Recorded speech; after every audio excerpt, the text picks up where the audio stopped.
Saya dah jumpa orang macam-macam. Saya dah jumpa orang macam-macam orang.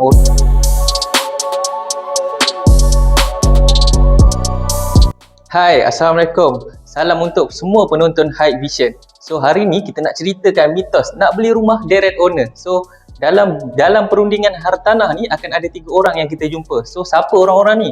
Orang-orang ni dia akan menjual hartanah. Yang pertama dia owner. Yang kedua dia perunding hartanah. Dan yang ketiga adalah broker. So, perundingan mana yang paling menarik dan paling bagus untuk kita buat rundingan? So, ketiga-tiga orang ni, dia ada aspek dan keistimewaan mereka tersendiri. Saya tak kata kita beli direct owner salah. Saya tak kata kita beli direct perunding hartanah salah. Of course lah, baik sebab saya perunding hartanah. So, saya tak kata kalau kita beli direct broker ni kita rugi teruk. Benda yang selalu kita jumpa, orang akan minta dan orang akan cari yang kita jumpa dekat media sosial atau mana-mana, orang akan posting, saya nak beli rumah harga sekian-sekian tapi direct owner. So, apa yang menarik direct owner ni? So, direct owner ni mungkin ramai antara kita, dia ingat bila dia beli direct owner, dia dapat harga yang murah. Ramai yang ingat, bila dia beli direct owner, dia boleh buat rundingan lagi bagus daripada perunding hartanah ataupun mana-mana broker. So, sebenarnya, owner sendiri, dia ada kerja yang lain. Sebenarnya dia bukan bahagian dia, bukan bidang dia dalam hartanah ni. Mungkin ada sesetengah owner, dia dah pandai pasal hartanah. Maksudnya dia dah level, dia dah orang kata pro dalam bidang hartanah ni. So, bila ada sesetengah owner yang bukan bidang dia, dia akan lantik perunding hartanah ni untuk jualkan unit dia. Sebabnya dia nak mudahkan urusan tu. Contohlah, korang bayangkan saya ni sebagai perunding insurans, mana-mana insurans lah. So, kenapa kita nak beli insurans? Kita terpaksa datang ke ejen insurans tu. Kenapa kita tak beli direct dekat owner ejen insurans tu? Sebab ejen insurans ni, owner insurans ni, dia dah lantik ejen, dia dah bayar ejen ni untuk selesaikan semua kerja-kerja ni. Macam tu juga owner. So, ada juga owner yang dia suka jual sendiri sebab dia tahu berapa harga pasaran rumah dia, berapa rumah dia boleh pergi. So, berapa rundingan yang patut dia bagi. So, nak beli direct owner sebenarnya tak salah. Yang paling penting, yang paling penting sekali, kita kena tahu berapa harga pasaran rumah tu dan kita kena tahu dengan siapa yang kita berurusan.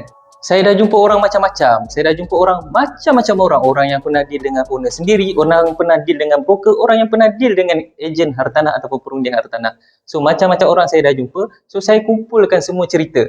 So, hari ni nak beli direct ejen hartanah ni bagus ke? Sebenarnya, kita kena tahu juga ejen hartanah yang kita jumpa ni betul-betul ke dia ejen hartanah yang betul-betul buat kerja. So, ada juga ejen hartanah yang praktis broker. Saya tak kata broker jahat ya dalam cerita ni. Saya tak kata broker tu teruk makan duit korang. So, ada juga broker yang praktis ejen tapi dia tak tahu kat mana nak start kerja dia sebagai perunding hartanah.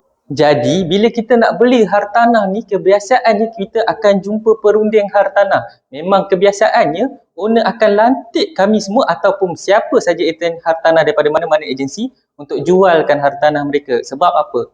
Sebab owner yang pertama dia nak tahu berapa nilai rumah dia tu sekarang.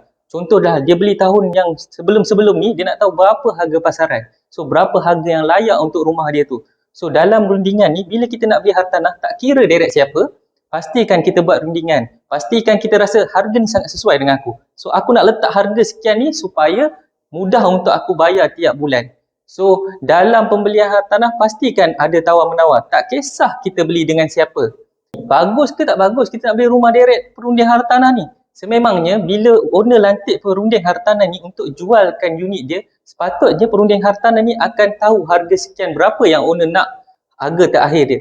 Jadi, akan datang seorang pembeli atau sesiapa sahaja pembeli untuk tawarkan harga tu. Mungkin harga tu rasional untuk owner terima. So, perunding hartanah ni akan rundingkan untuk pihak pembeli walaupun dia bekerja untuk owner. So, dia nak menyatukan kedua-dua pihak pembeli dan penjual ni supaya kedua-dua masalah ini selesai. So, penjual dapat harga yang dia nak, pembeli dapat rumah dan ejen hartanah akan dapat gaji. So, tak ada markup sebenarnya dalam perundingan hartanah ni.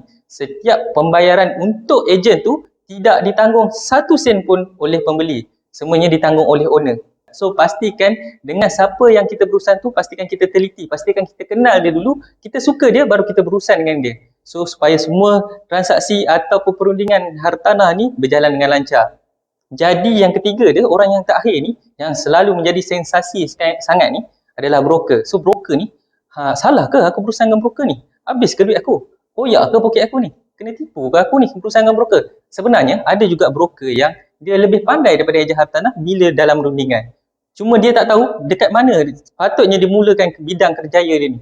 Alah, mana satu ni, kita nak pergi direct siapa ni? So, sebenarnya dengan siapa sahaja yang kita berurusan, pastikan orang tu tak tipu kita. Pastikan kita sendiri tahu berapa harga pasaran rumah tersebut. Pastikan kita sendiri teliti dan study tentang hartanah ni.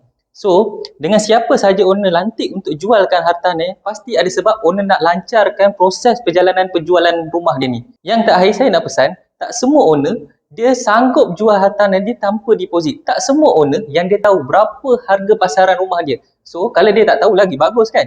Sebenarnya, kadang-kadang dia jadi tak bagus adalah bila sebab owner nak jual harga lebih daripada harga pasaran yang kita terpaksa keluarkan duit kita sendiri untuk top up nilai yang tak cukup tu. So, korang fikirkanlah rumah yang mana yang korang mampu, rumah yang mana korang yang layak, baru korang terus untuk mencari rumah. Tak kisah dengan siapa pun korang berurusan, pastikan korang teliti dan study baru korang grab peluang yang ada. So, saya harap perkongsian hari ini dapat manfaatkan kita semua.